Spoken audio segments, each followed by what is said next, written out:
Nakikita ko siya yung minamasdan. Alam kong nais mong sa aming mamamagitan. Kung alam mo lang kung ano ang aming pinagdaanan, at bakit ngayon pa hadlang.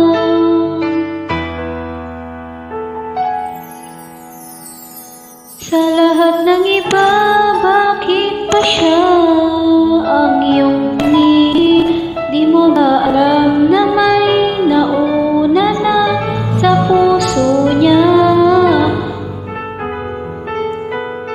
Pakiusap naman, wag